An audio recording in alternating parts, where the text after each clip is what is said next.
Here's why I'm choosing to acquire ZBCN instead of Bitcoin as of right now, even though nothing I say is financial advice. Reason number one is because ZBCN is an altcoin, and we have to take a look at going to the price of 10 cents. Considering current circulating supply, market cap would be around $9 billion, and that's around a 19x from here. Bitcoin, realistically speaking, in my perspective, I don't know if it could do that in the next 6 to 10 months. It doesn't seem that logical to me. Bitcoin is already at over 100 grand, despite the pullback. Let's say Bitcoin went to 300 grand, that's less than a 3x from here. Even Bitcoin going to 500 grand, less than a 5x from here slightly. It doesn't seem like something that I would want to believe in right now. If I got into Bitcoin years ago, that's a totally different case, but I didn't do that. So even though some people like to say, oh, take a look at ZBCN, it's kind of risky. I'm totally aware that there's always going to be risk in my case. I'm not denying that. But then at the same time, I'm in this space not to look for maybe less than a 3x from here. Now, there's no guarantees what ZBCN is going to do during this cycle. But then, even if, let's say, it just went to 5 cents, that's give or take around 10x from here. It doesn't even seem like that would even be an option where I would say, hey, I'm going to choose Bitcoin at that moment. No, even if ZBCN went to 5 cents, I'm still choosing that over Bitcoin in my perspective. Even at 2.5 cents, I would rather still choose ZBCN as well, but this is just my mentality. I'm not telling anyone to do anything when it comes to ZBCN or Bitcoin. And what I like about Zebec is that fundamentally, it just seems like it's more diverse than Bitcoin. Don't get me wrong, I'm not saying it's better than Bitcoin, but in terms of fundamentals, I think it can't be argued that Zebec may have more use cases and I think ways to actually kind of use it in a sense. For instance, Zebec is focused on AI-based PayFi, it's focused on payrolls, it's focused on RWAs, which are real-world assets, it's focused on the Zebec cards, also it's focused on payments and global trade and finance. Bitcoin, primarily, what do people view it as? They view it as a store of value. And we have to think about how even some people, they were a little bit disappointed with Bitcoin's performance to a certain extent in terms of fundamentals, which is why I think Litecoin was even created in the first place. Like, for instance, we have to consider why Litecoin was allegedly made. It's because, arguably, people would like to say because of Bitcoin's alleged scalability issues. Not to mention, we take a look at the fast transaction speeds when it comes to Litecoin, also the cost, which some people would like to say is more economical in a sense. So that's why I think that even though Bitcoin is the largest project out there, I don't think it's perfect in terms of fundamentals. If I'm just saying purely the fundamentals of Zebec when compared to something like Bitcoin, let's say we remove kind of the hype and attention of Bitcoin.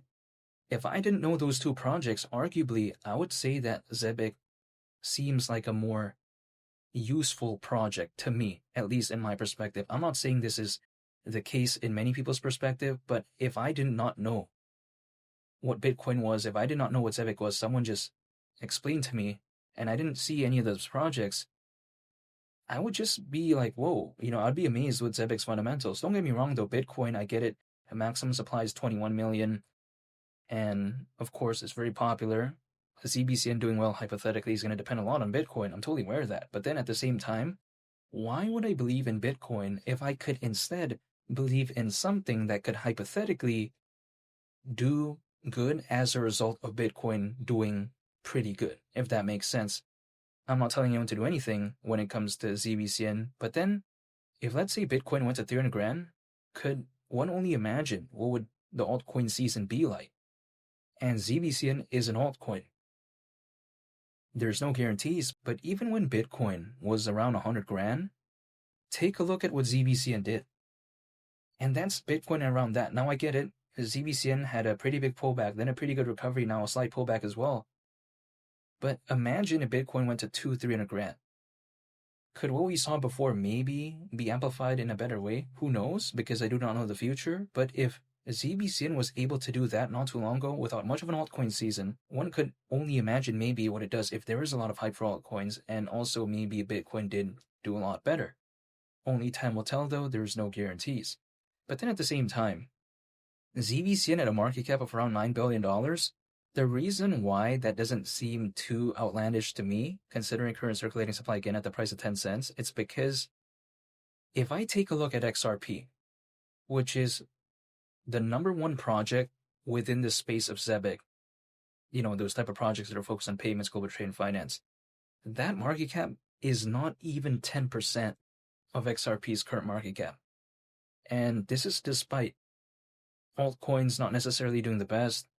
And we see how XRP already has that massive a market cap and is the market leader. So during a fully fledged type of altcoin season, are we saying that ZBCN can't reach a market cap that is less than 10% of XRP right now? Keep in mind, it's not like within the space of Zebec, there's 30 major competitors. It doesn't seem like that to me. If that is the case, then a lot of the attention would probably be spread throughout a lot of projects. But it doesn't seem like that to me in this case. Because if we ignore Ripple and Stellar within this equation, let's say, of projects that are focused on payments and global trade and finance, at least the ones that are reputable, we'll see something like XDC, XCN, ZBCN, XPR, and SwiftCoin. That's 5. But then ZBCN is one of those 5. So if you remove ZBCN from that, that's just 4 major competitors outside of Ripple and Stellar when it comes to something like Zebec. Kind of crazy to think about, actually, for me, because the payments market is currently valued at over $2 trillion, and the global trade and finance market is predicted to reach up to $5 trillion in value by 2028, according to Mordor Intelligence.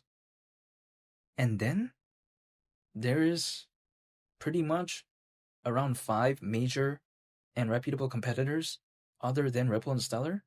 Again, I find that so fascinating, and it's not like ZBCN even has a market cap that is in the billions. That is not the case. If we take a look at XDC, which many people consider to be the most popular other than Ripple and Stellar, even XDC currently market cap is like around $1.5 billion, give or take. Kind of crazy to think about. It's not like XDC even has a $10 billion market cap right now. That is not the case. And still many people would consider XDC pretty much the 3rd biggest project in terms of popularity within this space. I mean, wow. Take a look at something like XCN. Market cap is not that much bigger than something like ZBCN. And that's considered pretty much the 2nd most popular option behind XDC. Again, that's kind of crazy to think about, actually, in my perspective. However, if there isn't that many options to begin with, and then there is a lot of attention for this space, there could maybe be a lot more sort of attention for the projects that do exist in a moment in time in which, let's say, there is a fully fledged type of altcoin season. So whenever that does decide to happen, because I do not know the exact moment in time things are going to pump or do this, because to me, I do not know the future. If I pulled up a price chart, drew a random triangle, even at that point, I would not know when things will do well, because I'm just drawing. How can I know the future based off drawing? It's impossible for me to do that. So there's one thing I can do, though. If, let's say, I do believe in this space, if, let's say, I do believe in a project, and let's say if I do believe in the future of this space, what can I do? Prepare myself for a moment in time in which that does happen. It's like, for instance, if, let's say, I want to run a marathon, but I am unsure of when I will be running a race, it would just be logical for me to keep training, so then in a moment in time in which I do have the opportunity to participate in a race, I will be prepared, right? In that instance, I do not know when I'm going to be running the race, but then at least if I want to, in a moment in time I get the opportunity, I will be prepared because I was training the entire time anyways. That's kind of the strategy, or should I say the kind of mindset that I have when it comes to this. I am not telling anyone to do anything when it comes to ZBCN, again, Bitcoin, or anything like that. But for me, it's all about preparation. It's not about the perfect anticipation. It's not predicting the exact moment in time. That's not what I do, because I do not have those capabilities. How can I know the future? Again, I do not know. I can only take a look at the present and the past, and that's pretty much it. And in the past, historically, I've seen ZBCN hypothetically do pretty good just out of nowhere, even without a fully fledged type of altcoin season.